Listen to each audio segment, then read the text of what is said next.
आपका एक लाइक और कमेंट मुझे नेक्स्ट वीडियो बनाने पर मजबूर करता है, तो प्लीज़ लाइक और कमेंट ज़रूर करें। और अगर आप चैनल पर नए हैं तो चैनल को सब्सक्राइब करना ना भूलें और साथ ही में बेल आइकन को प्रेस करके नोटिफिकेशन को ऑल पे सेट करें, ताकि आपको हर वीडियो का नोटिफिकेशन मिलता रहे जैसे ही हम एक नया वीडियो अपलोड करते हैं। आज लगभग 90% लोगों के पास मोबाइल है। सड़क पर आप नज़र दौड़ाइए, पाएंगे कि लड़के लड़कियां बात करते हुए गुजर रहे हैं। अगर आप देखने में खूबसूरत हैं तो आपको देखकर मुस्कुराते हुए आगे बढ़ जाएंगे। ये आजकल का नया प्यार है। लेकिन राज का दोस्त सूरज अपनी चांदनी से बहुत प्यार करता था। राज की दोस्ती सूरज से कॉलेज में हुई थी।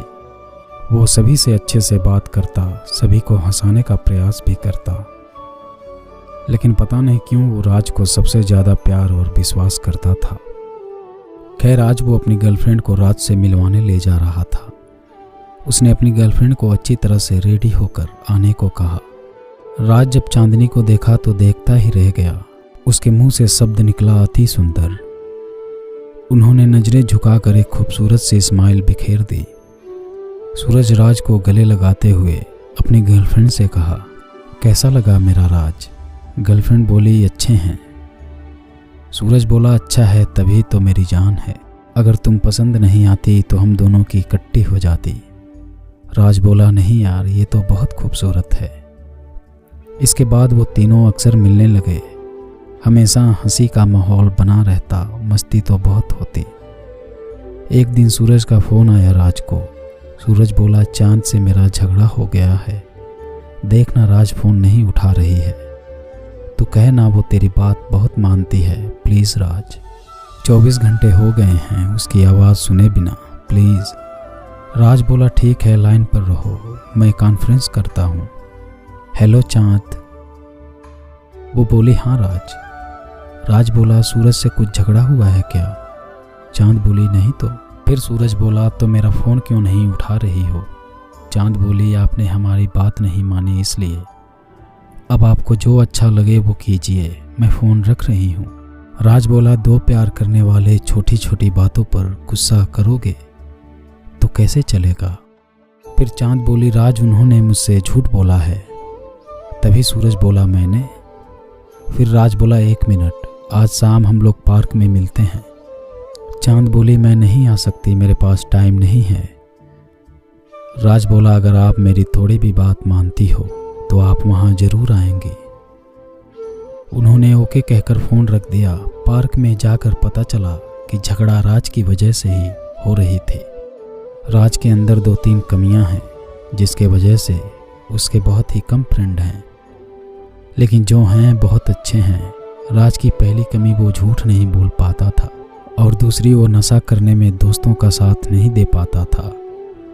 इसका श्रेय सूरज को जाता है। जब भी राज कोई गलती करता, सूरज तुरंत रोकता उसे। झगड़ा की वजह थी, एक दिन चांद ने पूछा, राज, सूरज ने आज कितनी सिगरेट पी है? राज सच बोल दिया, 4। अब इस बात को राज को ही खत्म करना था। राज बोला, चांदनी, आप सूरज से कितना प्यार करती हो? चांद बोली, बहुत ज़्यादा। फिर राज बोला, फिर ये दूरी क्यों? चांद बोली, इन्होंने मुझसे झूठ बोला है। राज बोला, कोई भी एक झटके में अपनी गलत आदत नहीं सुधार सकता। सूरज बोला, मैं वादा करता हूँ मैं नशा छोड़ दूंगा। चांद बोली, राज, अगर तुम वादा करो कि तुम अपने जैसा बनाओगे तो मैं इन्हें माफ़ कर दूंगी। राज बोला, मैं वादा करता हूँ कि सूरज मुझसे भी अच्छा बनेगा। सूरज बोला, आप खुश हो? उसके बाद दोनों गले मिल गए। राज बोला, मैं भी 2 प्रेमी के बीच रहना ठीक नहीं समझता। ये बोल के वहाँ से हट गया। ऐसे ही उन तीनों का प्यार और दोस्ती चल रही थी। सूरज एक बात हमेशा कहता, हे ऊपर वाले, चांद में तो दाग है, लेकिन मेरी चांद में कोई दाग नहीं है। राज भी सूरज को सुधारने के लिए उसके हर पॉकेट में इलायची डाल देता और बाकी सब गायब कर देता। शुरू में वो गुस्सा करता, लेकिन धीरे धीरे वो बदलने लगा था। एक दिन चांद उन दोनों से मिलकर हॉस्टल जा रही थी। तभी रास्ते में 3 कमीनों की उस पर नज़र पड़ी और उसने चांद को गाड़ी में बिठा लिया। इधर सूरज को पता नहीं अचानक क्या हुआ। वो बोला, राज तू यहीं रुक, मैं चांद से अभी हॉस्टल में मिलकर आता हूँ। हॉस्टल में चांद नहीं थी। सूरज बेचैन खोजता हुआ उस रास्ते से जुड़ी हर गली को देखने लगा। एकाएक उसने कुछ लड़कों की फुसफुसाहट सुनी। अरे यार, जान से मार देते हैं। सूरज बोला, कौन है वहाँ? सूरज की आवाज़ सुनते ही वो लड़के भाग गए। सूरज उनको पकड़ना चाहा, लेकिन चांद बोली, नहीं सूरज, तुम मुझे छोड़कर मत जाओ मेरे अंतिम समय में। सूरज बोला, नहीं, मेरे रहते तुम्हें कुछ नहीं होगा। फिर चांद बोली, सूरज, आज तुम्हारी चांद में भी दाग लग गया है, अब मैं तुम्हारे लायक नहीं हूँ। फिर सूरज बोला, नहीं चांद, तुम मेरे लिए आज भी वैसी की वैसी ही हो। किसी ने ये घटना चांद के पापा को बता दिया। वो अपनी बेटी को हमेशा बेटा ही कहकर बुलाते थे। वो एक इंजीनियर थे। जब वो ये घटना सुने तो उस समय वो 3री मंजिल पर थे। उन्हें चक्कर आया और वो 3 मंजिल से नीचे गिर गए। जब माँ ने पति की मौत और बेटी की हालत सुनी तो पागलों की तरह दौड़ती हुई हॉस्पिटल आई। माँ बोली, कहाँ हैं मेरे पति? उन्हें देख माँ फूट फूट कर रोने लगी। उन्हें दांत पर दांत लग रहे थे। उन्हें भी हॉस्पिटल में भर्ती कराया गया। कुछ घंटों में वो ठीक हुई तो बेटी के कमरे में जैसे ही रोते हुए इन करनी चाहिए, तभी सूरज ने बाहर किया। सूरज बोला, आप मेरी चांद की माँ हो, मैं आपकी इज्जत करता हूँ, लेकिन आप मेरी चांद से तभी मिल सकते हैं जब आप वहाँ नहीं रोएंगी। अगर आप गईं और थोड़ा भी आपका वहाँ आंसू गिरा और मेरी चांद को थोड़ा भी दर्द हुआ तो मैं भूल जाऊँगा आप उनकी माँ हो। माँ, मैं अपनी चांद से बहुत प्यार करता हूँ, नहीं रह सकता उसके बिना। माँ, उससे बोलना एक बार मुझसे बात करने के लिए। सूरज एक छोटे बच्चे की तरह रो पड़ा। कुछ घंटों के बाद माहौल हल्का हुआ तो दोनों अंदर गए। दोनों के चेहरे पर आंसू की कोई बूंद नहीं थी। माँ बोली, तुम ठीक हो जाओगे बेटा। सूरज बोला, मैं हूँ ना, सब ठीक कर दूंगा। माँ, आप बाहर चलिए। बाहर आते ही माँ के माथे में बहुत तेज दर्द हुआ। डॉक्टर ने उन्हें तुरंत आईसीयू में डाला। डॉक्टर बोला, ब्रेन हेमरेज हुआ है, अगर कुछ दिन जिंदा रही तो बच सकती हैं, वैसे तो नहीं। जब ये घटना राज को पता चली तो वो दौड़ता हुआ हॉस्पिटल पहुंचा।